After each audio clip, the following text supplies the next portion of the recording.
We'll give it a couple of more minutes and then we'll get started.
ॐ अज्ञानतिमिरान्धस्य ज्ञानाञ्जनाशलाकया चक्षुरुन्मीलितं येन तस्मै श्रीगुरवे नमः। मुखं करोति वाचालं पङ्गुं लङ्घयते गिरिं यत्कृपातमहं वन्दे श्रीगुरुं दीनतारिणं परमानन्दमाधवं कृष्णचैतन्यमीश्वरम्। नमः ॐ विष्णुपादाय कृष्णप्रेष्ठाय भूतले श्रीमते भक्तिवेदान्त स्वामिन्निति नामिने नमस्ते सारस्वती देवी गौरवाणी प्रचारिणे निर्विशेष शून्यवादी पाश्चात्यदेशतारिणे जय श्री कृष्ण चैतन्य प्रभु नित्यानंद श्री अद्वैत गदाधार श्रीवसादि गौरभक्तवृंद हरे Krishna Krishna Krishna Hare Hare Hare Ram Ram Ram Hare Hare. My humble obeisances to all the Vaishnavas on the call. Vancha kalpatarubhishcha kripa sindhubhyev cha patitanam pavanebhyo Vaishnavebhyo namo namaha. नारायणं नमस्कृत्य नरं चैव नरोत्तमं देवीं सरस्वतीं व्यासं ततो जयमुदीरयेत् नष्टप्रायेषु वभद्रेषु नित्यं भागवतसेवया भगवत्युत्तमश्लोके भक्तिर्भवति नैष्टिकी. कृष्णाय वासुदेवाय देवकीनन्दनाय च नन्दगोपकुमाराय गोविन्दाय नमो नमः. हरे Krishna. We are continuing our Bhakti Vaibhav study and we are in the 18th chapter. This 18th chapter is titled Maharaj Parikshit Cursed by a Brahmana Boy. It is a very important juncture because this is the setting of the Bhagavatam, how the Bhagavatam was spoken to Parikshit Maharaj. So the events that led to Parikshit Maharaj's final days that is being discussed in this particular section of the chapter. We see that once Parikshit Maharaj, he was very, very thirsty, hungry, and tired as he went hunting, and he entered the ashram of a rishi by the name Shamik Rishi. He saw that the rishi was sitting in meditation, but however, due to his hunger, he became very angry and he thought the rishi is purposely neglecting him. When he asked for water, he didn't receive water because the sage was in meditation, he was in a trance. But then Parikshit Maharaj, he got angry thinking that he's purposely neglecting me because I'm a Kshatriya. I'm lower than him in terms of caste.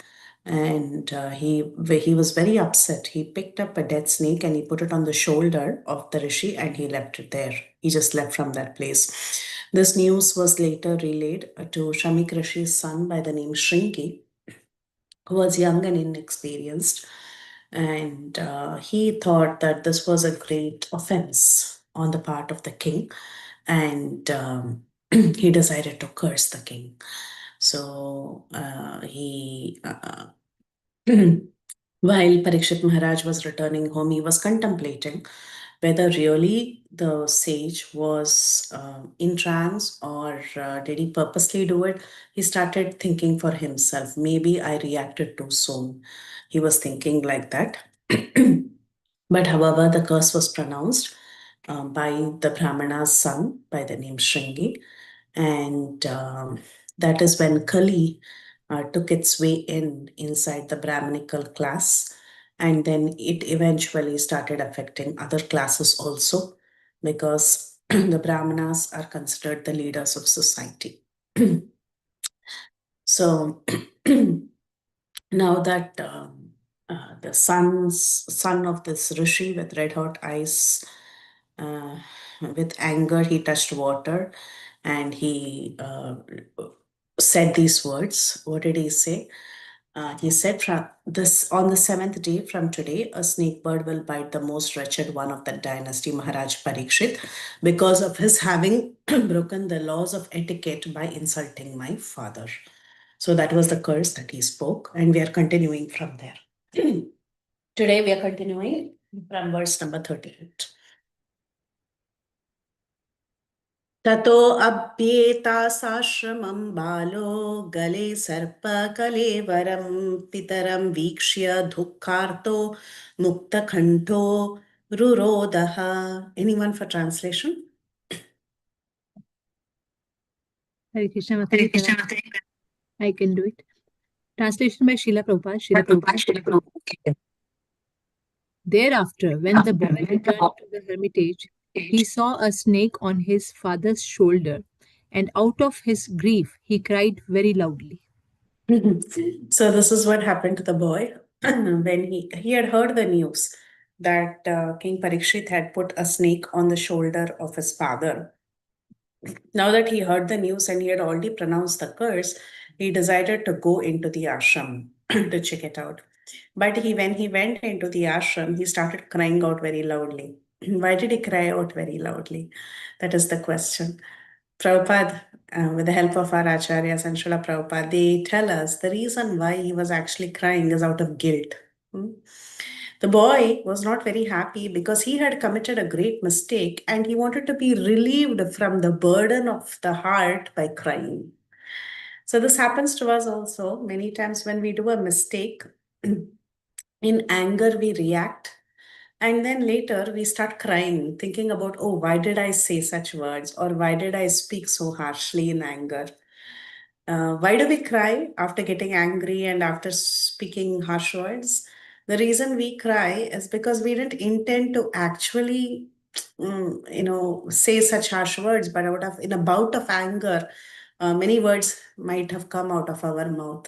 And then we start crying. Why are we crying? Because we want to get relieved of the burden of the mistake that we have made. So that is what happened in the case of the boy also. This boy, when he came home, he was not happy, not just because Parikshit Maharaj had put a dead snake around his father's neck. Rather, he was very unhappy because he committed a great mistake. In anger, when we say some things or when we do something, we do it without thinking, right? But that is not our real character. Later, we are coming and we are assessing ourselves and we feel miserable about what we have done. So, like that, this boy, he was not happy because he felt he committed a great mistake and he wanted to get relieved of the burden of the heart. So, he started crying. and and after seeing his father in that condition, he started crying even more loudly so that he can be relieved. But however, it was too late. And the father was also very upset when he got to know what his son had done. Text number 39. Sava Angiraso Brahman Shrutva Sutavilapanam Unmilya Shankair Netre Drishtva Chamse Mritogaram. Anyone for translation? Hare Krishna Mataji. O Brahmanas, the rishi who was born in the family of the Angira Muni, hearing his son crying, gradually opened his eyes and saw the dead snake around his neck. So now that this boy was crying out so loudly, the father's trance was broken. He opened his eyes. He was a descendant of Angira Muni, and he saw his son crying like this. He opens his eyes and he also sees the death snake around his neck. विसृज्यतं च प्रपच्च वत्स कस्माद्धीरोधसि केन वा ते अप्रकृतम् इत्युक्ता स न्यवेदयत्. Anyone for the translation? Jai Srila Prabhupada. He threw the dead snake aside and asked his son why he was crying, whether anyone had done him harm. On hearing this, the son explained to him what had happened. So imagine a small boy comes and he's crying. Obviously, the father, when he's awakened, he thinks, "Oh, what happened to you, child?" He didn't even think about the snake, the dead snake. He just saw that there was a dead snake around his shoulder, and he was very oblivious to it. He just threw it away. What was this? Some dead snake. He just threw it, and he asked his son, "Oh, my dear son, why are you crying? What happened to you? Is everything okay with you?" So this saint, the sage, he did not take the dead snake on his neck very seriously. He simply threw it away. And it was, as far as Parikshit Maharaj's act was concerned, Parikshit Maharaj put the dead snake around his neck. The sage didn't take it seriously. And this act of Parikshit Maharaj was also it was a foolish act, that's all. It is not to be taken very seriously. Sometimes some people, they do certain things without thinking, very immaturely, and we don't take things so seriously, right? We just think, "Oh, okay, he just did it, leave it." So like that, but this Shamik Rishi was thinking like that. He didn't take it very seriously. But however, the son, he was influenced by the age of Kali, and he ended up cursing the king. But the father did not take it seriously. निशम्य शप्तम् अतद् अर्हं नरेन्द्रं स ब्राह्मणो नात्मजम् अप्यनन्धत् अहो भथां हो महद् अद्य ते कृतम् अल्पीयसि द्रोहवुरुर्धमोदृतः. Anyone for translation? Hare Krishna, Mataji. The father heard from his son that the king had been cursed, although he should never have been condemned, for he was the best amongst all human beings. The rishi did not congratulate his son, but on the contrary began to repent, saying, "Alas, what a great sinful act was performed by my son. He has awarded heavy punishment for an insignificant offense." Hare Krishna. So now the son, he said everything to his father, what all had transpired. And he also mentioned that he ended up cursing Parikshit Maharaj.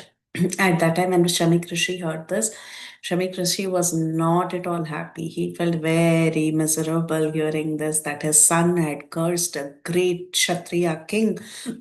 And the king, here it is mentioned he is the best among human beings, but when Mataji was reading, she said first among the human beings. Both are correct, actually.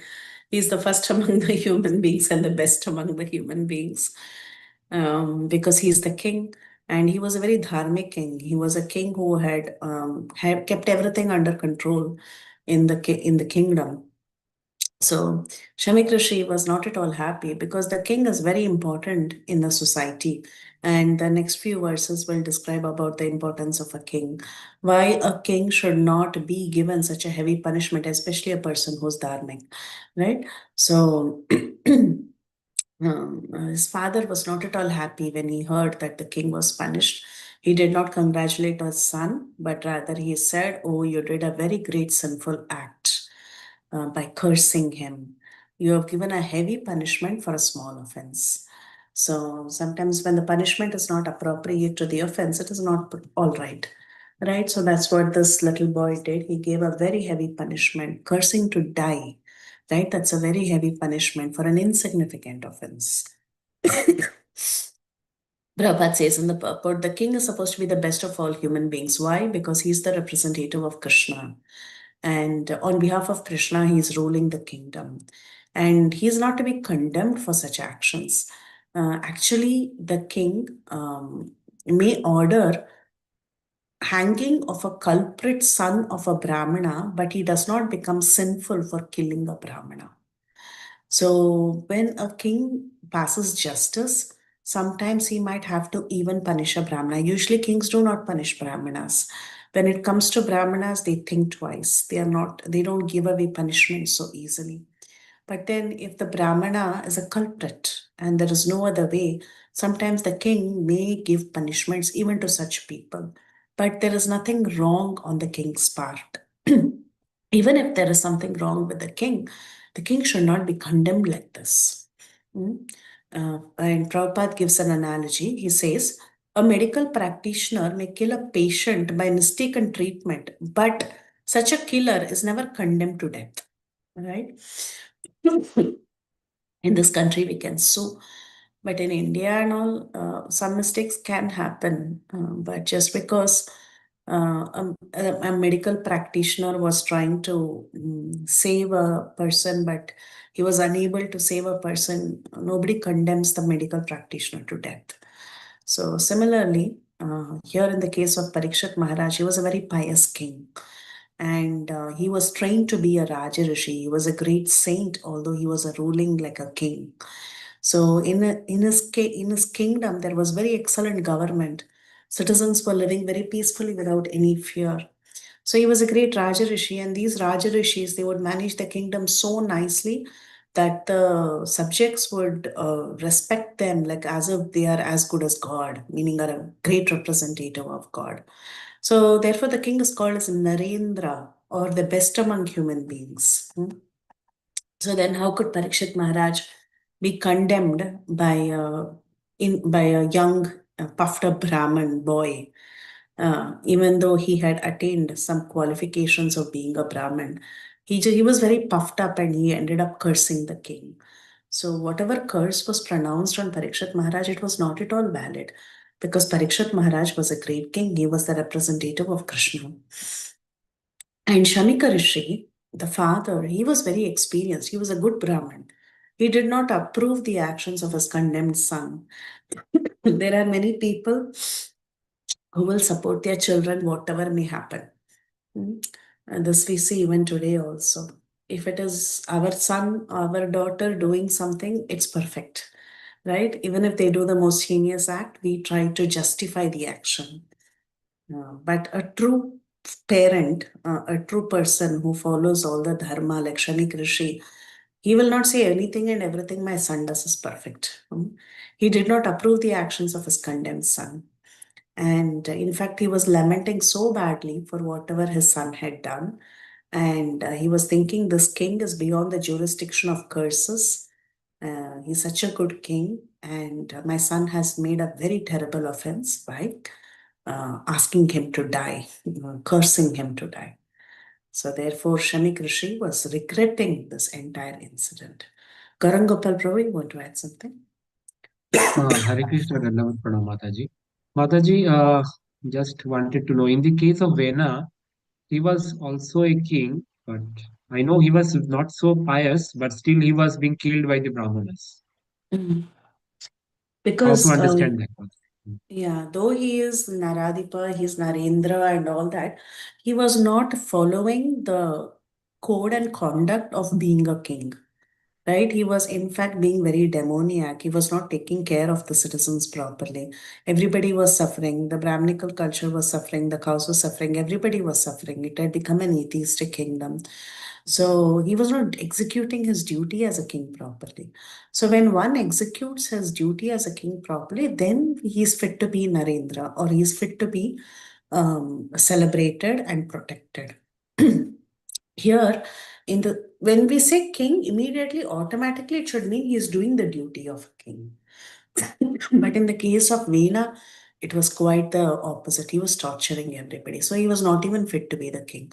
So it was ideal that he had to be removed, even if it needed that he had to be killed and he had to be replaced. So That's what Thank it you, is. Mataji.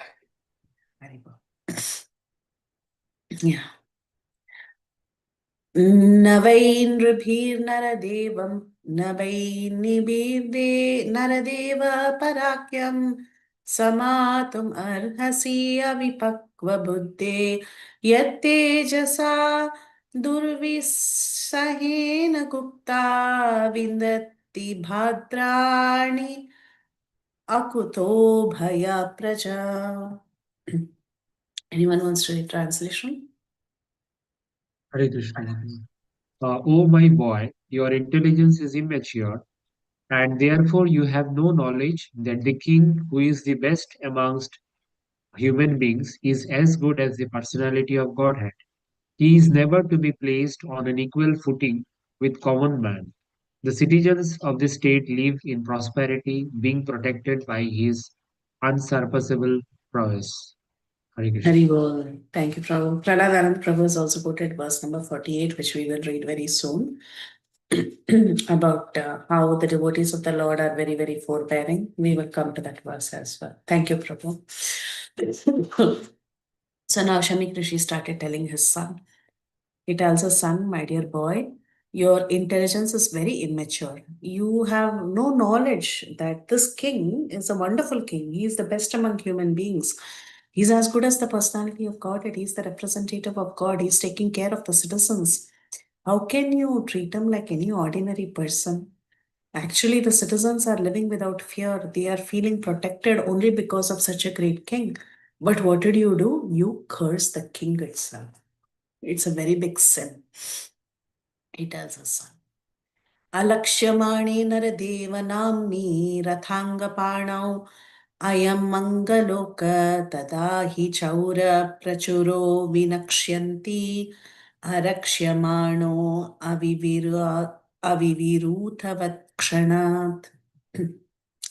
My dear boy, the Lord who carries the wheel of a chariot, Rathangapani, is represented by the monarchical regime. And when this regime is abolished, the whole world becomes filled with thieves who then at once vanquish the unprotected subjects like scattered lambs. Just now, Prabhuji was mentioning about the story of Veena. When Veena was killed, actually, by the power of Brahminical mantras, they wanted to have a king immediately, because in the absence of a king, what happens? The world becomes filled with thieves, and all the subjects get destroyed like scattered lambs. So this happens even in the case of Veena also. It's not okay for a kingdom not to have a leader. When a leader passes or when a leader is not there, immediately somebody else has to be named as the successor, because a kingdom without a king is not okay. So that's why here Shamik Rishi is telling his son, Ratangapani, the Supreme Personality of Godhead, is represented by this king, and he is establishing dharma in this world. Hmm? So when he is not there, things will go haywire. Prabhupada says, according to Srimad Bhagavatam, the monarchical regime represents the Supreme Personality of Godhead. The king is the representative of the Supreme Lord, and in fact, even the battle of Kurukshetra, it was fought so that the right king can be established. The correct representative of the Supreme Lord could be enthroned. We know how during the battle of Kurukshetra, so many Kshatriyas were killed, so many kings were killed. All the irreligious elements were removed. And the Lord desired that Maharaj Yudhishthir, who was the most ideal king, could be established on the throne. And this ideal king, Yudhishthir Maharaj, he was a great devotee of the Lord. So he was a perfect representation of the Lord. And in the absence of such monarchy, where the king is an ideal devotee, the thieves and rogues can flourish very easily. He especially compares monarchy to democracy. He says in today's world, there is democracy. But by the name of democracy, we are simply electing rogues and thieves to be our leaders. That's what is happening in the name of democracy. And the person who is coming to power through the process of democracy, he's not even trained properly. But however, in ancient times, the monarch used to be trained perfectly. And he was trained to take care of these rogues and other people and establish law and order in a perfect manner. So, a person like Parikshit Maharaj, who was a perfect monarch, he was able to handle Kali's onslaughts. And however, we see in today's world, in democracy, such things are not possible because we don't have strong leader. In the ancient times, monarchy was very, very successful. People were being protected very nicely by the leaders. But however, in the name of democracy, we are simply electing all unfit people who are not properly trained, and the administration has completely dwindled in this time and age. Is Prahladananda Prabhu, please add? Nam Pranam Mataji. Regarding this, democracy, Prabhupada Maharaj many times says, demons raise you. Mentioning like funny. But the reason I raised hand was, in seventh canto, Narad Muni is telling Yudhishthira Maharaj about this slok 7.1.31. Gopya kamad bhayad kanso daisya chadyo nrupaha sabandha drushna. So he's telling about how all of these are, favored by Lord Krishna, but why not Vain? And there was some discussion on this slok where it says that Vain did not fall in any of these categories because he was completely against all the religiosity, and that's why he was, not favored at all. So I just wanted to share that much. Thank you, Prabhu. Thank you so much. Yes, he was not a devotee, and he did not fall into any of these categories like Prabhuji was mentioning. Kamsa, he thought of Krishna in fear, and he was constantly thinking of Krishna. Sishupal, Chaitya Raja, he was also thinking of Krishna in hate, in envy. But Asvena didn't think of Krishna at all. So he was a totally different category altogether. Yeah, thank you, bro. Tad adyana papamupaiti ananvayam yannashtanatasya vasor vilumpakat parasparam grinanti shapanti vrinjate pashon striyoratan purudasya bhojana. Anyone for translation? May I read, Mata? Yes, Prabhuji. Due to the termination of the non-monarchical regimes and the plundering of the people's wealth by rogues and thieves, there will be great social disruptions. People will be killed and injured, and animals and women will be stolen. And for all these sins, we shall be responsible. So the sage is telling, when there is no proper monarchy, when the king is not there, what will happen? Rogues and thieves will become very wakeful, and they will start plundering the wealth of people, and there'll be so many social disruptions, right? Remember when Arjuna was talking to Krishna also in the Bhagavad Gita, he was thinking about Kulakshaye pranashyanti kuladharma sanatanaha. He was telling this kula dharmas will all get destroyed and women will be taken advantage of by unscrupulous men. So when there is no proper law and order, when the king is not in place, then rogues and thieves will take over the country, and innocent people will be killed and injured. Animals and women, they will be stolen, and so many sins will start manifesting in the kingdom. So the sage is telling we'll be responsible for everything. Because why did all this happen? Why did the king have to die? Because of the curse of Shringi. So Shanik Rishi is telling ultimately, for whatever misgivings are happening in the country, whatever happens in the country in the absence of a leader, we'll be held responsible without thinking you have cursed. So the word naha, we, is very significant in this verse. The sage rightly takes the responsibility of the Brahmanas as a community for killing monarchical government and thus giving an opportunity for the so-called democrats who are generally plunderers of wealth of the state subjects. So as a community, he takes blame that we are responsible for this whole system of change when such monarchy is destroyed. The so-called Democrats capture the administrative machine without assuming responsibility for the prosperous condition of the citizens. Everybody captures the post for personal gratification, and thus, instead of one king, a number of irresponsible kings grow up to tax the citizen. So this is what happens in democracy. Instead of one king, there are hundreds of people who are functioning as leaders. Everybody is capturing the post for personal gratification. That is today's story, right? Everybody wants to be a leader, but for what? For personal gratification. For boosting our ego. Everybody wants to be a leader. Even in Krishna conscious societies, also everyone wants to be a leader of their own right. They want to be some mentor, Siksha Guru, whatever, right? All this is outwardly, yeah, okay, I'm trying to benefit someone, but that is very outward. Inwardly, what is it? It is just boosting one's ego, trying to be the controller. That is what is happening 99% of the time. So instead of one person being a leader, hundreds and thousands of people, they are becoming leaders.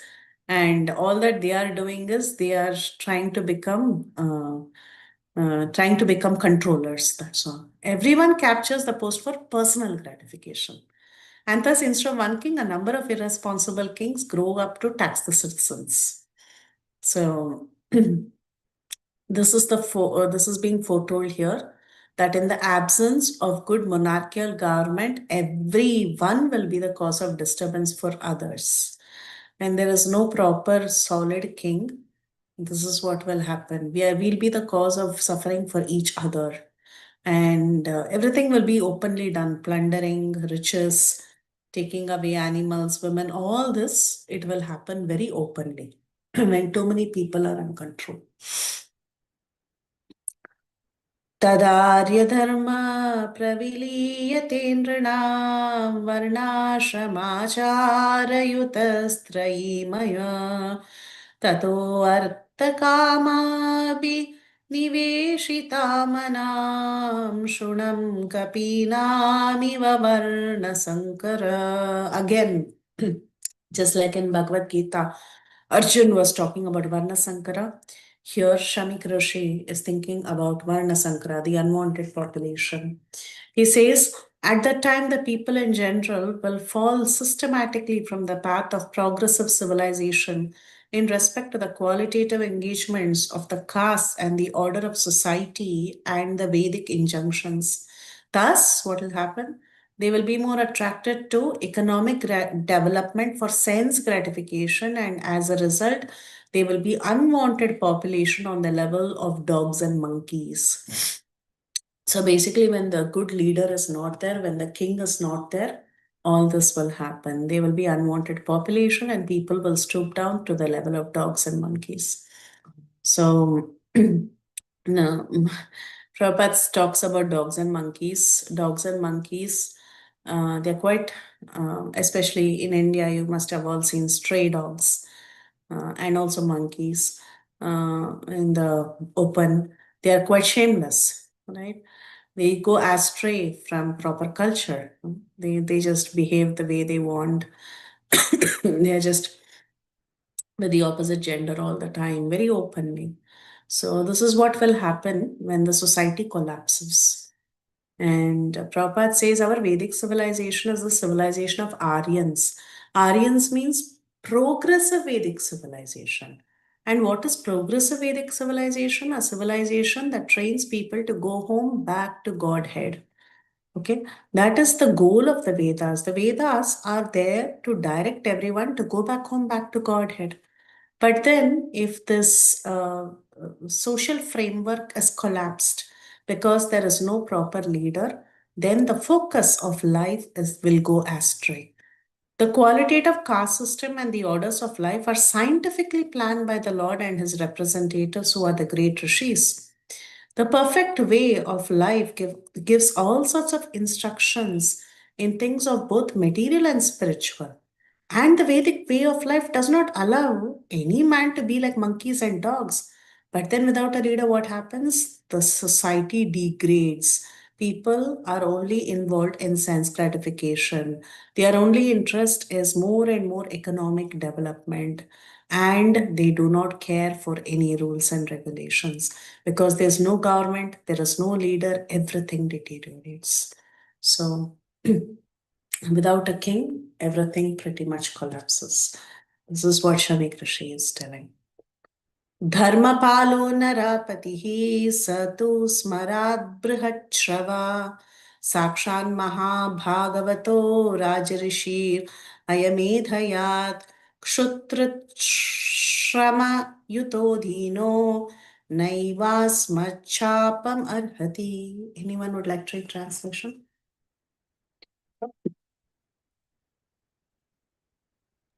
I can read, Mataji. The Emperor Parikshit is a pious king. He is highly celebrated and is a first-class devotee of the personality of Godhead. He is a saint amongst royalty, and he has performed many horse sacrifices. When such a king is tired and fatigued, being stricken with hunger and thirst, he does not at all deserve to be cursed. Hare Krishna. So there is a glorification of the king. He had all the lakshanas of a king. He was very, very pious, right? He was dharmapalaha. He was protecting religion. He was very highly celebrated. He was a devotee. And he had performed many horse sacrifices for the benefit of the kingdom so that people can be benefited. So, like this, he was Rajarishi also. He was such a saintly king. He was well learned. He was doing Hayameda. Haya means horse. Hayameda sacrifices. He was doing Ashwamedha sacrifices. And he was doing all this for the benefit of everyone.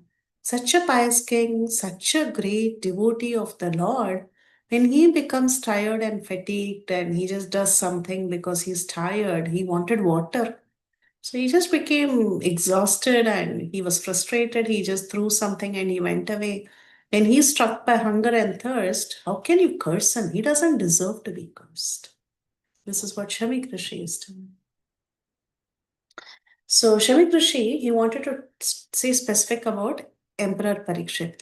Emperor Parikshit's qualifications are summarized in this verse. This verse tells all his qualification.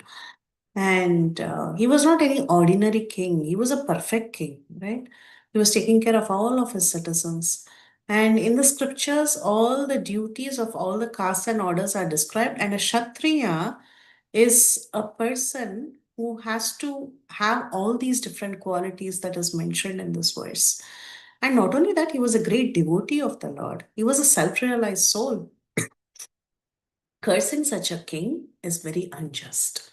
So now the point that is being brought up is, although all the Brahmanas were aloof from this incident, still for the childish action of this little Brahmana boy, the whole world situation has changed.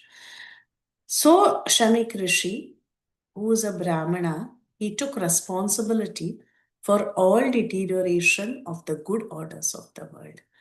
If one person behaves badly, that entire community gets the blame. This we have seen in many places. It is not just in the case of Shami Krishi's son, Shringi. Shringi did one wrong action and the entire community was held responsible.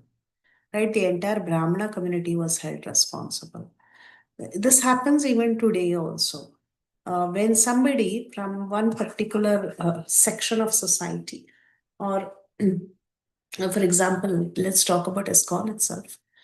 When one person does a mistake, being a devotee in a particular society like ISKCON, the world sees the entire society to have that bad quality. We have seen this many times. If there is one devotee who says something wrong, openly in public, then the entire community is blamed.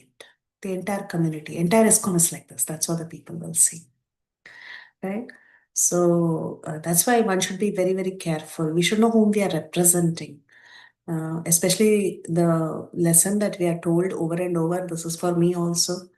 The way we behave becomes very, very pertinent because we are representing our spiritual master.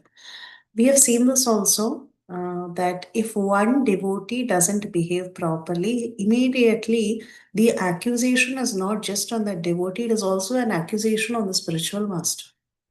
There is a judgment that is framed in the mind of people saying he's like this, so his guru might also be like this. We have seen this happen in many, many places. Similarly, when we see one person is not behaving properly in a society, we blame the entire society. The entire society becomes, a matter of blame. So Shamik Rishi identified this. He said, see, one boy, he has done this, and the entire Brahminical community has been affected by this. And not only that, because the Brahmanas are the leaders of society, the whole world situation has changed, Prabhupada is telling. Prabhupada says the childish action of the Brahmana boy, the whole world situation was changed. So Shamik Rishi, being the father of this child, he was thinking, I should take responsibility for whatever has happened. I am to be blamed. It's all my fault. Yeah. So that's why we should be very careful, because it's not just us. We are representing a whole big society. So yeah, when I've seen this myself, when I behave badly, I've been questioned. Is this what you learn in ISKCON? They ask you. Yeah, they ask us. Is this what you're being taught? So the blame is not on me, it is on the entire society. And that is when it makes you feel even more miserable, thinking, oh, I'm representing a larger section of society, so I should be very careful. I should behave myself.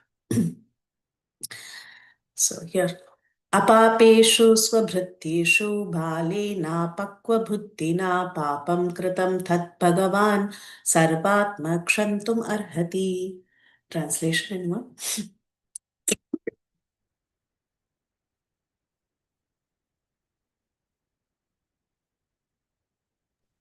I can Hare read. Krishna, Mataji.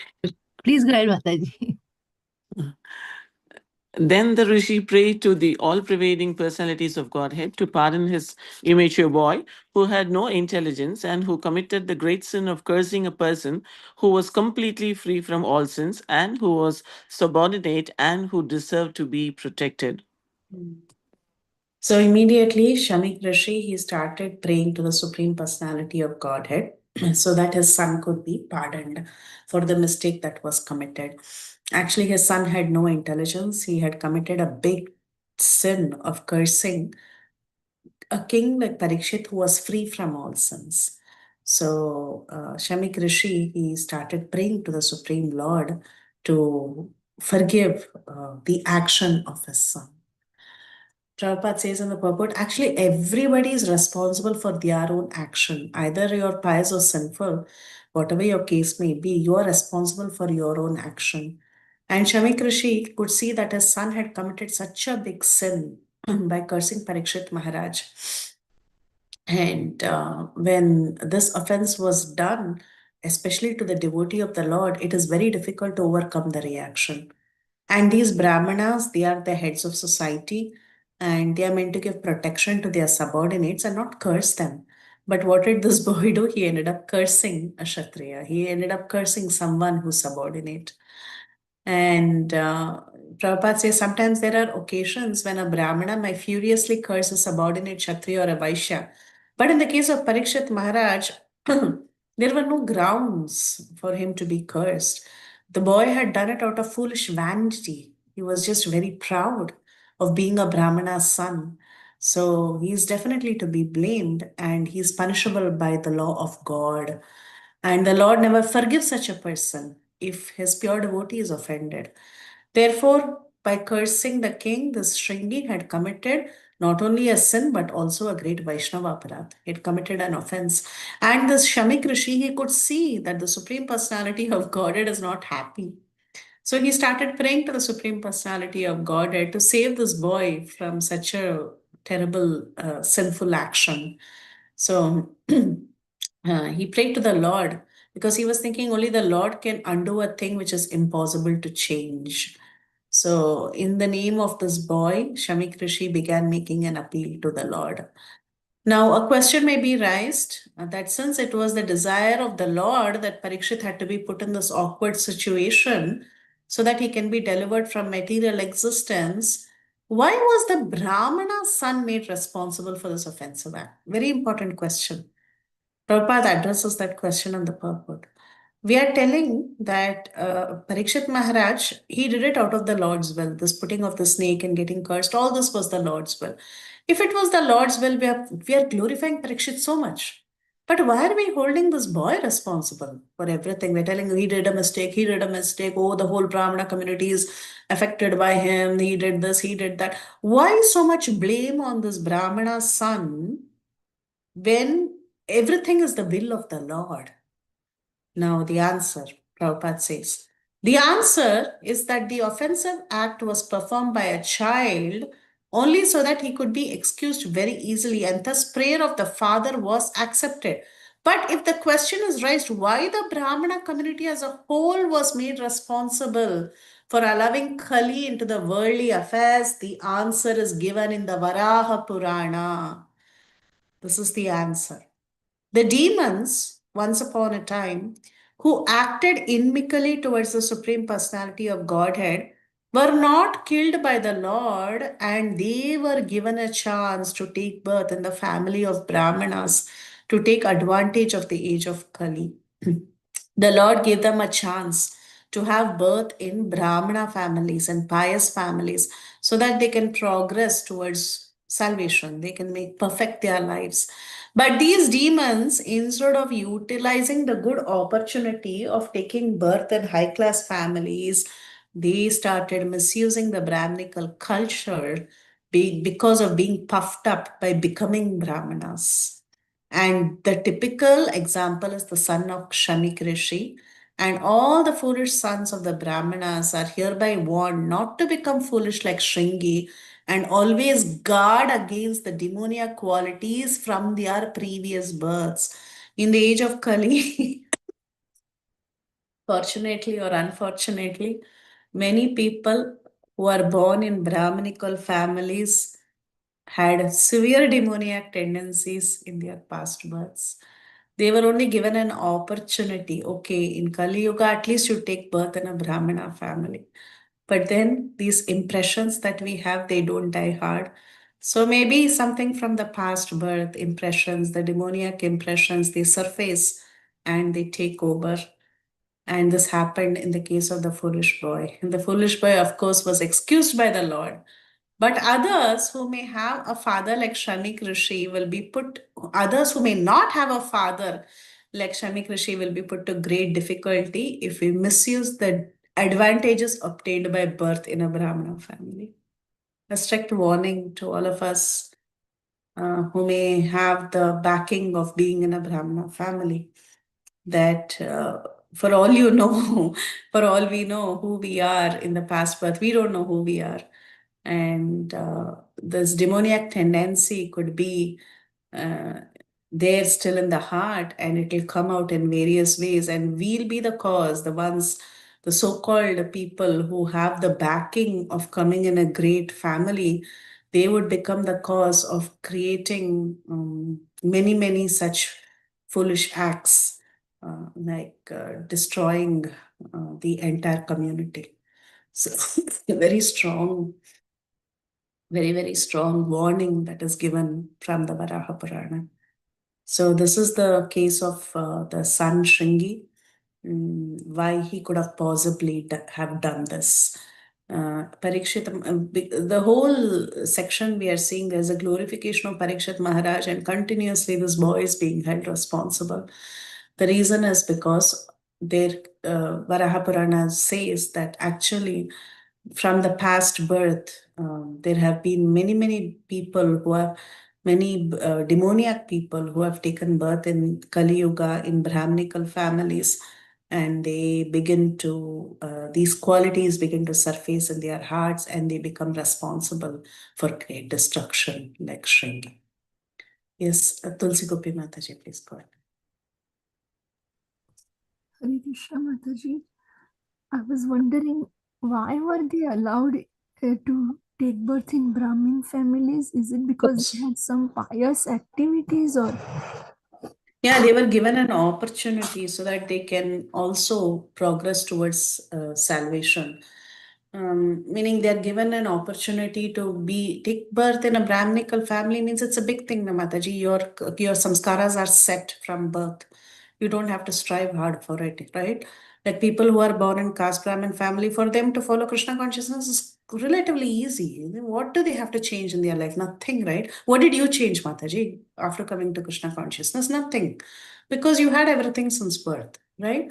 So your everything is made easy for you, very easy. It's very easy. You ask a person who had to change things to become a devotee, it's so hard for them.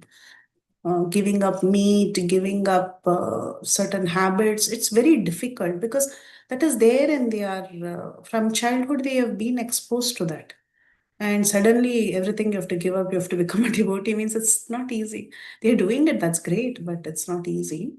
But why these demons are given an opportunity? Because the Lord is very merciful. He thought that even if you have demoniac tendency, yeah, like these demons also, they would have had some sukruti. They are given an opportunity so that they can also progress towards salvation. That is the idea. Otherwise, they'll be stuck forever, right? But impressions die hard. These impressions, they surface and it can become detrimental. Yeah. Yeah, okay. Because in the Shuchinam Shrimatam Gehe, our understanding is when someone does certain things, then they get birth in this type of family. So I was just shocked that Yeah. how demons being so with bad karma, they could get higher birth and chance, like that. So Yeah, that's why the Varaha Purana says specifically in the age of Kali, some of the demons they infiltrated into Brahmin families. There was a situation, I don't know how it could have spanned out, but the situation has arisen that, especially in the age of Kali, many of these demoniac people have infiltrated into Brahminical families. We see now even cases like Ashwatthama and others, great Brahmanas, but what did they do? Yeah, that demoniac tendency has come through. yeah, actually, even I heard that when some groups of people did some statistical tracking of all the slaughterhouses in India, because Brahmins earlier had the power to do yagyas and kill the animals, right? So ultimately, when it became a business, like 90% of them were owned and started by Brahminical descendants only, that See, get even licensed. the leather industry, all Yeah, run by Jains Brahmins. and Jains and Brahmins, Yeah, basically. it's very sad. Yeah. Yeah, it's very sad. It's very sad, actually. Yeah, yeah. This one, Rupal Mataji, please go. Yeah, Hare Krishna Mother. Yeah, I was just going to add that even Ravan knew all the Vedas and everything. So he was also elevated. So Yes. but this You, this is like Krishna's nimit, right? His leela. He is putting the negative energy in a higher position to do his leela, right? It's kind of yes, Mataji. Yeah. Yes, it's all destined. If it is written in Purana that these people are destined. But but still, why we are given an opportunity, while we are given an opportunity, we should make use of that opportunity and mask down these demoniac tendencies as much as possible. Is it true? Sometimes I think that people with a lot of negativity, extreme negativity and extreme positivity. So negativity means they have to burn a lot of karma in short span of time or something in one janma. Sometimes I feel like a lot of power, a lot of negativity. They uh, yeah. Depends, Madhuri. It depends on your Sanchita Karma, what is prarabdha for for this lifetime and so on. Yeah, maybe there is a lot we don't know. Yeah. Yeah, Praladananda Prabhu, you want to add? Yes, Mata. We have seen so much practically, how Brahmin families have kind of, gone like that. I remember when I was in 20s, I attended one Satyanarayana Katha, right? And during the interval, in break in between, the Brahman who was doing Katha, he went outside and started smoking bidis. That time I was kind of surprised so much. I said, Brahman doing Katha, how is he smoking outside like that? Recently, I had visited a Brahman family, which we, from our childhood, I went visited Baroda. And in that family, the father had passed, but the sons, they offered me beer. I says, they are drinking beer. Like, so this is all, we see how the Shastra is predicted, everything is so correctly like that. So this is our common experience, Madhavi, see. Thank you. Very true, very true. Bhagavatam also mentions in the 12th canto how a Brahmin is just identified by the sacred thread, that's all. They just wear that and they're doing everything else. Yes. Yeah. Now the culture has changed so much that it has become a normal thing, no? It's very normal. Mm. Unfortunate. But also the question is which Brahmana today is uh, just reciting the Vedas and doing Brahminical activities. Everybody has become a mixed of everything. No? Everybody has become a Shudra. We are all serving some boss, that's all.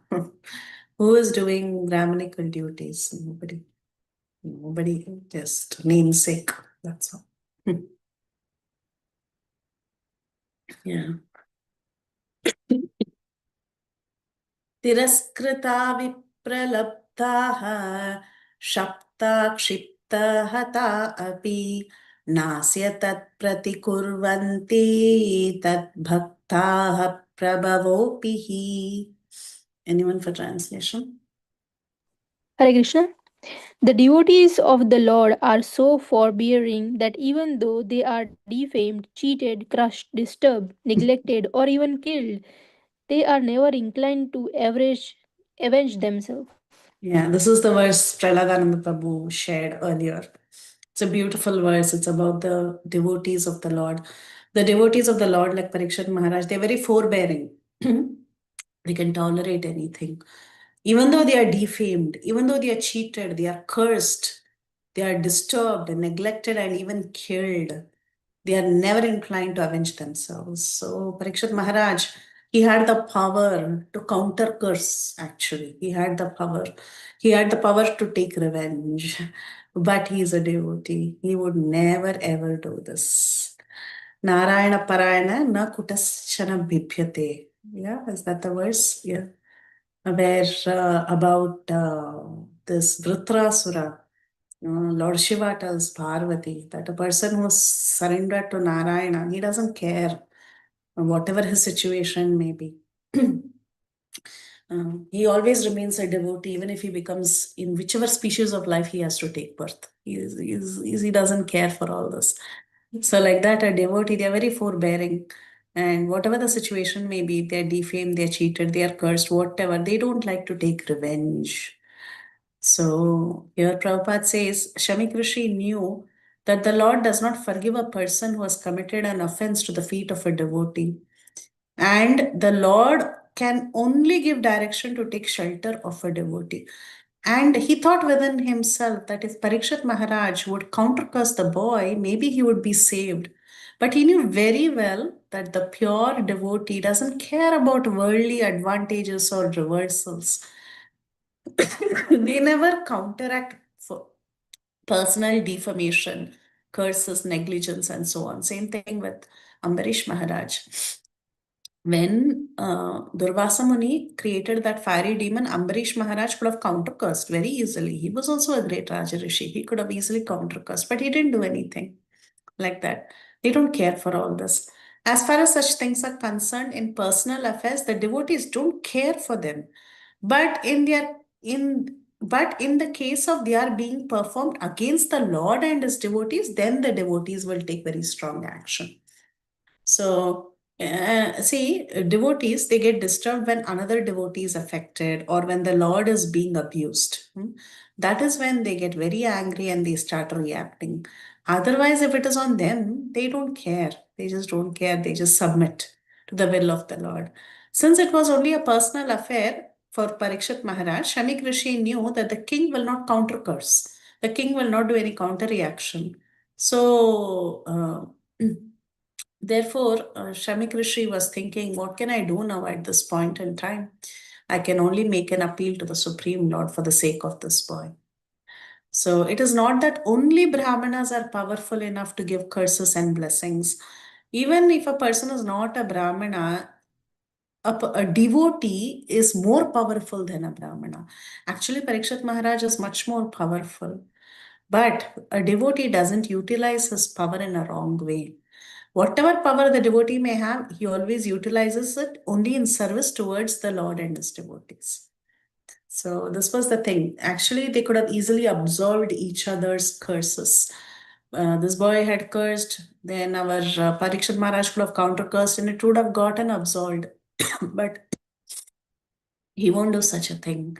And in fact, Parikshit Maharaj would feel very embarrassed if Shamik Rishi and Shringi go and ask him for forgiveness.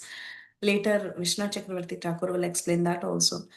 He says that Shamik Rishi, what he does later is that he sends a messenger to inform Parikshit Maharaj about the curse. He knows very well Parikshit Maharaj is not going to counter curse. He's not going to even try to absolve the curse.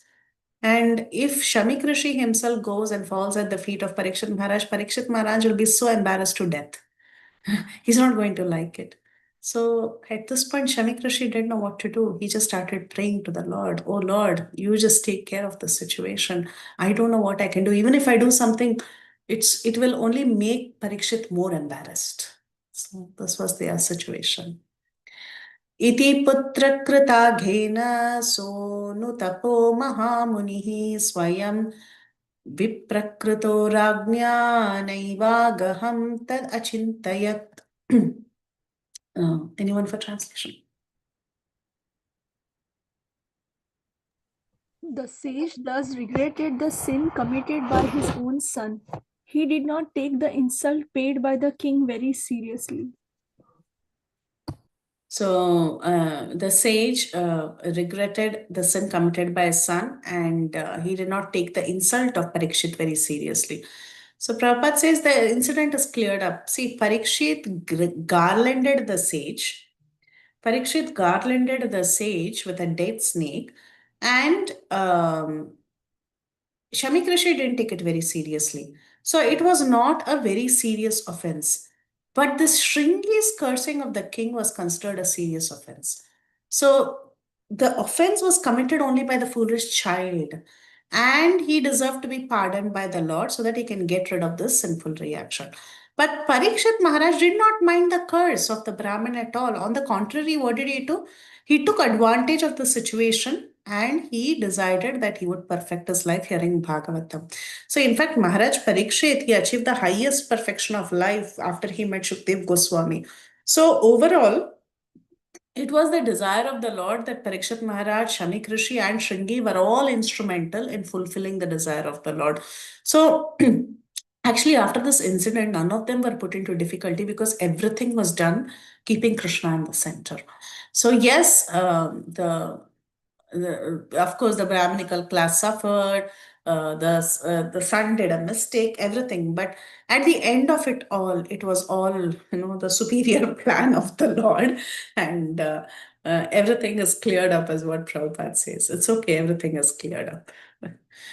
And this is the last verse for today.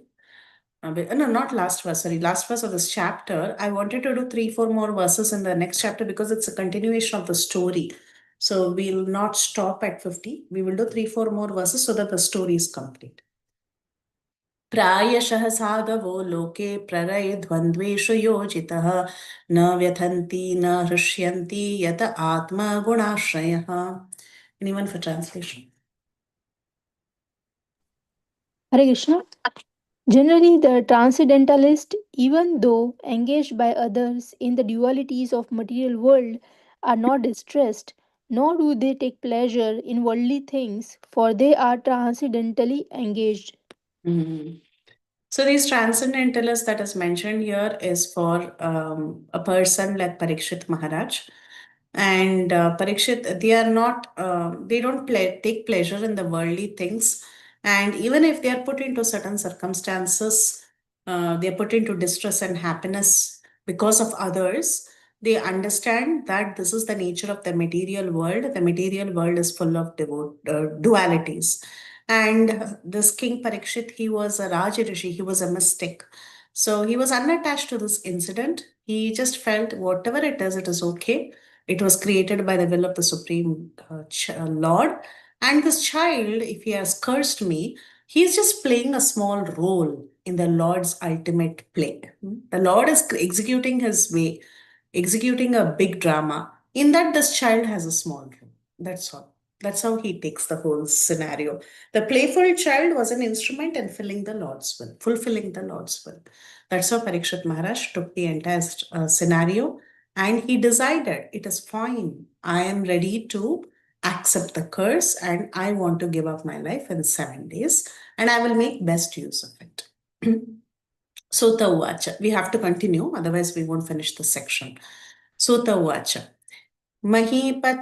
महीपतिस्त्वा तत्कर्मग्रह्यं विचिन्तयन्नात्मकृतं सुधुर्मना अहो मया नीचं मनार्यवत्कृतं निराग्सि ब्रह्मणि गूढतेजसी. Anyone for translation, please? Hare Krishna, Mataji. Sri Suta Goswami said, while returning home, the king Maharaj Parikshit felt that the act he had committed against the faultless and powerful Brahmana was heinous and uncivilized. Consequently, he was distressed. So while returning home, he was thinking, now the scene of the boy coming, seeing his father crying, the father telling you made a mistake, all that is over. Now what happened to Parikshit Maharaj? Parikshit Maharaj, when he was returning home, he started contemplating. Remember, we saw a verse where he started contemplating whether the sage was maybe he was really in trance. He was thinking like that. So he felt that he committed a sin against somebody who was very faultless, especially a Brahmana. And he started feeling very bad, Parikshit Maharaj. This is the nature of a devotee. See, as far as Parikshit Maharaj was concerned, what did he do? He got out of anger and hunger. He put a snake on the shoulder of an innocent rishi, innocent sage who was in deep trance. So he started feeling very guilty. He regretted for his improper treatment of a powerful Brahmin who was completely faultless. So such regretting, repentance is natural for a good human being. And when we repent, we get delivered from all kinds of sins that are accidentally committed. So devotees by nature, they are faultless, and accidental sins that are committed by a devotee, if they are sincerely regretted, then by the grace of the Lord, all these sins unwillingly committed by the devotee will be burnt in the fire of repentance. This is Prabhupada's famous phrase. We often quote this phrase. Everybody quotes this. This is a very famous phrase of Prabhupada. I mean, it's good to memorize this sentence also. Many people do this. This is very powerful. I'll read it again for everyone's benefit. Accidental sins committed by a devotee are sincerely regretted, and by the grace of the Lord, all sins unwillingly committed by a devotee are burnt in the fire of repentance. So accidental sins are burnt in the fire of repentance. It's a very beautiful. Prabhupada has some famous, sentences from his purpose, right? This is one of those. So it's also for all of us to know that if there are accidental sins that are committed by us, especially if these sins are unwillingly committed, like the case of Parikshit Maharaj, when you repent, we burn that sin in the fire of our repentance. So it is very important to repent for the sins. Yes, I think even if one commits the most abominable action, if he's engaged in devotional service, he is to be considered saintly because he is properly situated in determination. Bhagavad Gita, Praladananda Prabhu has quoted Bhagavad Gita. Yeah, Api chet sudurachara. Okay. Next. ध्रुवं ततो मे कृतदेवहेलनात् दुरत्ययं व्यसनं नातिदीर्घः तदस्तु कामं हि निष्कृतया मे यथा न कुर्यां पुनरेव अद्धा. Anyone for translation?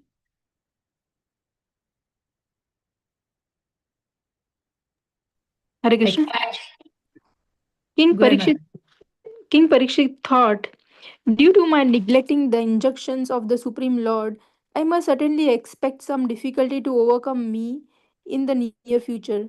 I now desire without reservation that the calamity come now, for in this way I may be freed of the sinful action and not commit such an offense again. This is the nature of a devotee. So he was feeling very guilty. You all know how when a devotee commits a mistake, immediately the Paramatma gives him a hint from within, right? So now this Parikshit Maharaj, he was thinking in his heart, maybe I committed a sin, and he started repenting. And he was thinking, I have not been a proper king. The Lord has given me some duties of taking care of my subjects and being very respectful to the Brahmanas. But what did I do? I've neglected the injunctions of the Supreme Lord. I've done something wrong. The Lord is not going to be pleased by my activity. So I should bear the consequences. Maybe some difficulty is going to come to me in the near future. And let that calamity come to me. He's not trying to resist the calamity. He says, let it come. I deserve it. That way, I will be freed from the sinful action and I will not commit offenses again. It's a very mature way of thinking. Generally, when we make mistakes, we try to justify our mistakes. We try to prove that I was not wrong. I did it because of the circumstance and I am right. That person is wrong. That person pushed me to the circumstance. He pushed me, he tested my limits, so I had to do it. And we keep saying that so that we can justify ourselves. But Parikshit Maharaj, he's thinking, what did I do? Maybe I did it in a fit of anger. And this is not pleasing to the Lord. And if the Lord really wants me to repent for it, let me repent for it and let that calamity, that consequence of that sin, let it come to me. Let that calamity come to me. That way, at least I will be freed from the sinful reaction. It will be a lesson. I will not repeat this offense again. So Prabhupada says the Supreme Lord enjoins that Brahmins and cows should be given all protection by the Kshatriya. And the Lord himself is very inclined to the Brahmins and the cows. Maharaj Parikshit knew this. He knew that he had insulted a very powerful Brahmana. So if he has insulted a powerful Brahmana who is very dear to the Lord, then obviously he's going to be punished, right? He's going to be punished by the laws of the Lord. So he was kind of expecting some reaction, something difficult in the immediate future. And he thought, let that calamity come unto me, whatever it is, let it come to me. And let it not affect others. Let it not affect my family members. Let it fall on me. This is how every responsible man thinks, right? If there is a difficulty, let it come to me. Why should it affect my wife and children? That's how a responsible man will think. So that's how Parikshit Maharaj is thinking. He's thinking, it is my personal misconduct. Let it not affect my family members. Let the calamity come on me alone. And that way, at least it will be a lesson for me and I will restrain from future sins. So, like this, he was thinking, this is how a responsible devotee thinks. This is what Prabhupada says. The family members of a devotee also share the effects of a devotee's service unto the Lord. So Maharaj Prahalada was saved. Maharaj Prahalada, he saved his demoniac father by personal devotional service. A devotee son in the family is the greatest boon or blessing of the Lord. This is how Parikshit Maharaj was. He was very, very responsible. He didn't want his sins to affect his family members. Now you all can say, okay, your sin will only affect you. How will it affect your family members? It will, because if your life is affected automatically, I mean, if you do something wrong, the family members are also somehow or the other, they also share a part of the sins. When you are suffering for the consequence of the sins, everyone else around you is also affected. Actually, that's how it works. But here, Parikshit Maharaj, he says, whatever the reaction may be, let it stop with me. Let it not affect the people around me. So he was a very responsible person. He was thinking, let it just stop with me, and everyone around me should not be affected by the result of this sin. So, yeah, he continues to say, very, very, very nice human being. He says, अद्वैयराजं बलमृत्तकोशं प्रकोपितब्रह्मकुलालनो मे धातौ अभद्रस्य पुनर्न मे भूत् पापिष्यसि धीर्द्विजदेव घोभ्य. He says, I am uncivilized and sinful due to my neglect to Brahminical culture, God consciousness, and God protection. These three are very, very important. In a society, these three things should always be protected. What are the three things? Brahminical culture, God consciousness, and cow protection. So he says, therefore, I wish that my kingdom, strength, and riches burn up immediately by the fire of the Brahmana's wrath, so that in the future I may not be guided by such inauspicious attitudes. And Prabhupada writes a huge purport about how a human civilization is based on Brahminical culture, God consciousness, and protection of cows. So he says that if these three are not taken care of, the society will get degraded. And co-protection, feeding the Brahmanas, being God consciousness, if all this is done, human civilization will be perfect. And however, in this age of Kali, these principles are constantly attacked. That is the nature of this age of Kali. All the three are continuously being attacked every second in this age of Kali. And Maharaj Parikshit, in this age of Kali, he was induced to disregard the Brahminical culture because of the provocation of hunger and thirst. So Maharaj Parikshit was lamenting this incident. And he was just thinking, whatever pious credits I've accrued, whatever, because of pious credits, I would be having a lot of wealth and so on, my strength, my kingdom, my wealth, let it all get burned up because I have insulted the Brahminical culture. So this is what he thinks, he feels. And these three, again, Prabhupada stresses again and again that these three things are extremely important: Brahminical culture, God consciousness, and protection of cows. So if these three are there, you will have a perfect civilization. And yeah, okay. We'll stop here. You'll have to continue from text 4 in the next session. Meanwhile, we'll take the remaining questions. Yeah. Okay. Yeah, I think we can do from text 4. Actually, text 4 is also connected, but it's okay. We'll do from text 4 in the next class. Yes, Mataji's and Prabhuji's. Param Pavani Mataji can start. Hare Krishna Mataji, Dhanavad Pranam Mataji. And so, as these previous verses were mentioning that Parikshit Maharaj is contemplating that because of own sin, the family member gonna suffer. So, to prevent that, he must be some austerities or punishment. So, Mataji, regarding like similar thing in the pastimes of Valmiki Rishi, where Narad Muni was asking that you are earning money with sinful activities, will your family member share the punishment for your sins? Then they declined. And so they and also I have heard that sometimes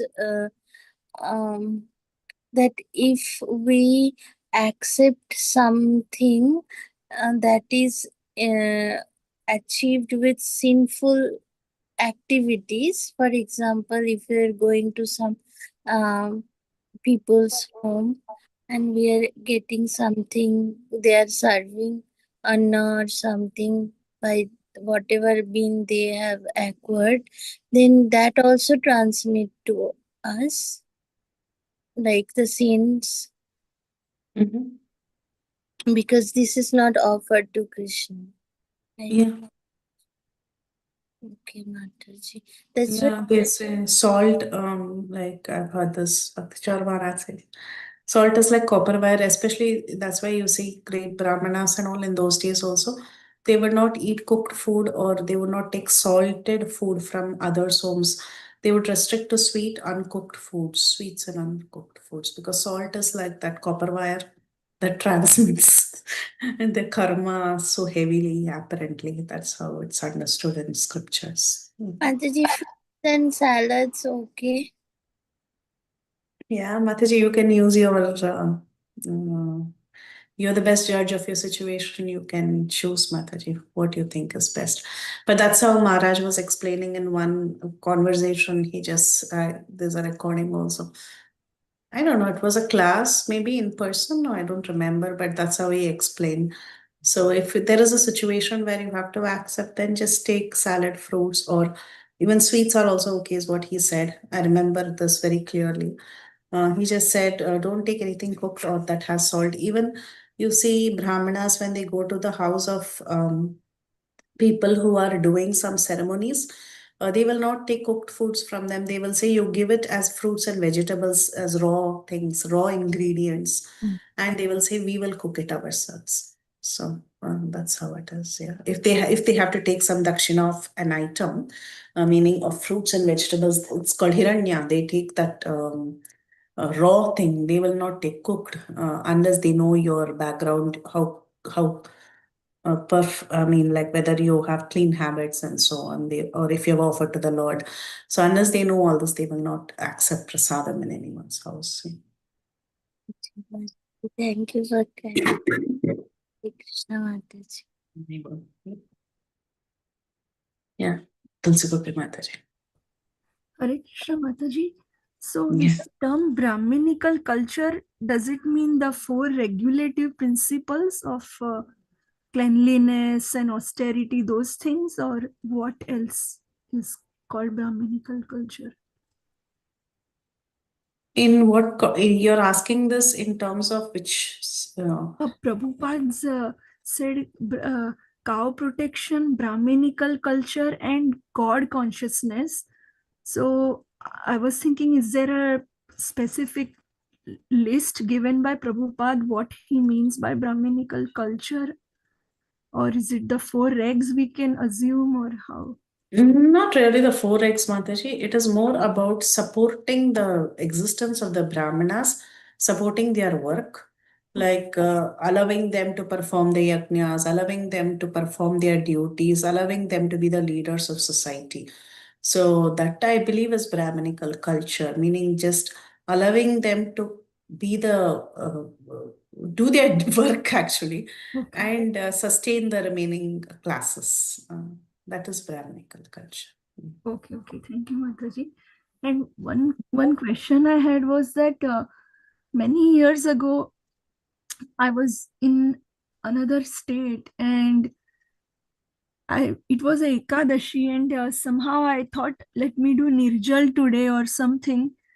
And then I had to walk a lot in New York that day, and then reach in a center. And then later in the day, I was feeling very weak, and I was supposed to wait to meet some devotee. But later in the day, I felt that my body is really feeling painful, and I'm going to become dizzy and about to faint. So in I don't want to do any disservice to anyone that they have to take care of me. So then I thought, okay, I should drink water and maybe eat some fruits or nuts or just some milk or yogurt or something. And then when I went to someone's place, that devotee was senior to me, and I waited for asking permission in like hunger, thirst, and all that. And but she was on a phone call or in a very serious meeting with someone, and I didn't want to interrupt her and disturb her. So I opened her fridge and I took little bit of yogurt, a plain yogurt thing that was there. But when her phone call ended, I asked for forgiveness that I was, and normally I never do this. It's not the right etiquette. But I was feeling that I'm about to faint and the dizziness in my head. So I didn't want others to have the trouble of. So, so then she was really upset. She said that, oh, we have some rental people in this other makeshift rooms. This particular level in the fridge doesn't belong to me. It belonged to so and so, somebody in the room number whatever. And now uh, you don't have any etiquette and common sense to wait and ask me, and you think I am so rich that I could live by myself in this big apartment in New York City. And so she very heavily chastised me, and I was shocked. And I didn't say anything to my defense because I was still processing that, yeah, I really didn't think. I've never been to anyone's place where someone was sharing rent with someone. So especially if they are devotees, if non-devotees are in the same, like that, I didn't know, or I didn't even imagine or think or anticipate that. But I was just shocked. Then I accepted. But then she told me, actually, you go, where did you, what did you do, which yogurt did you eat? So I said, oh, I don't remember which brand, but I threw it in the trash. uh, I'll have to check. So she said, yeah, go grab it from the trash and go outside, go how much ever far you have to walk around, find that same bite and bring it back. So I did that. I went around, and I was new in the city, and it was the first time I was walking on those streets. And I went and bought, and I would be happy to give money also. But I was tired, but I went and tried to find the same brand, and I came and put it back in the. I told her, luckily I found the same thing, but I'm very sorry. Can you please tell that person if she wants to eat this, that I'm going to find it and buy it. But in the meantime, please apologize if she's looking for her yogurt. And I will try my best to buy, and I'll also pay her if I don't have the same flavor.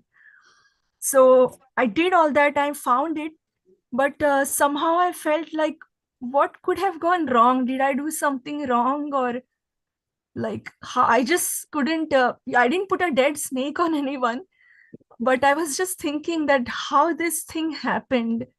Did I do something wrong? What should I have done? Should I have told that other person that please don't get angry with your co-renter. I was the person who did this by mistake, or should I have explained? And then I was just embarrassed, and it became very awkward. And after a few years, I served her very nicely, and she was kind to me and all that. But it never, so I couldn't ever resolve or sort it out that how could I have, what wrong I did, like how I just never understood it. It's a very weird reaction, Mataji. Nobody reacts like that, where when you're hungry, you just take something and eat, and you're just for eating. So it was an unexpected reaction from another fellow devotee, and it's very sad. Nobody does all that, but it's very unfortunate. But you don't have anything wrong from your side. You did what you had to do, Mataji. Just replace it. So I know it's a scar in the mind or the heart, but really you did your part and you have fulfilled whatever had to be done. You replaced it, and with that, your thing is over. But don't think about it over and over. Uh, It was just an unfortunate circumstance, but you have not done anything wrong, right? So please don't worry. That's all. And her reaction, I don't know where it came from. Nobody would react like that. But that was a very strange behavior, and we don't know what she was going through. So, Yeah, I was also later on giving her benefit of doubt that maybe that 2 hour phone call must have been very intense. She maybe have been going through a lot in her life and she was burnt out, and that reaction probably just came came down as, unexpected, yeah, just like Parikshit Maharaj Parikshit Maharaj. unexpectedly did, and maybe she also felt sad about it, and I just was always respectful, but I always felt like, oh my god, what did I do wrong? Can I I didn't should do I have anything. waited and maybe fainted, or should I have not fainted and what I did was okay? Yeah, of course, it was okay, Mataji. Maybe she just had a rough day. That's all. Yeah. Thank you. Very good.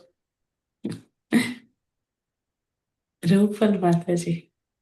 Hare Krishna Mataji, I wanted to understand what did you say about the salt? Like it has some like negative energy absorbing No, capability, no, or no. Yeah, it has the power to transmit karma. This is what Maharaj was telling. It's like copper wire, it has the power to transmit.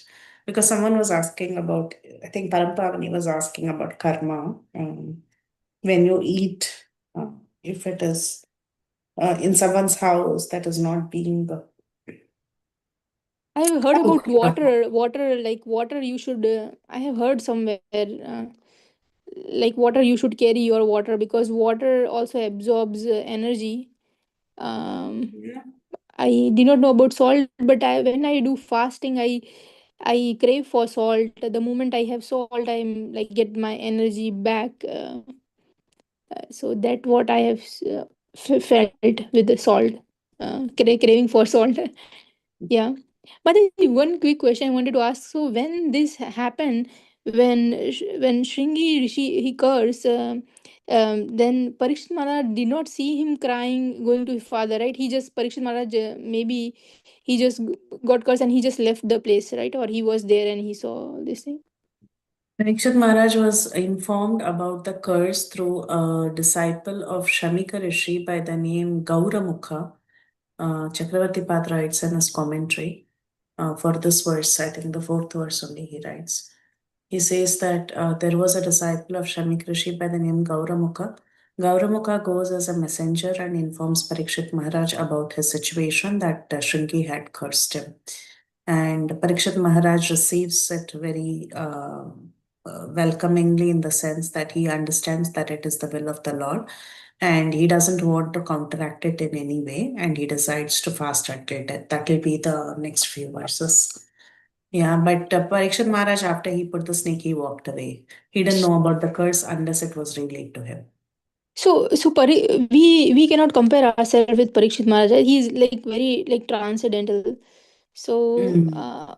so I went with one of my friend to Bake Bihari, and you know Bake Bihari, right? Everyone pushes you left, right. So I saw her like she was not responding back. Like if someone was pushing, I was like protecting myself. But I saw her; she gave in completely. So we are not pure at the level of Parikshit Maharaj. We don't know how much to that this sloka, just 1.18.48 Tiraskar, that one Vipralamba, how much like avenge or we should do in this Kali Yuga, or just because even if someone is pushing you, just give in kind of That thing. makes sense, Mataji. time, place, circumstance. In a temple, you don't want to do all that. What your friend did is correct. Just focus on darshan and keep moving.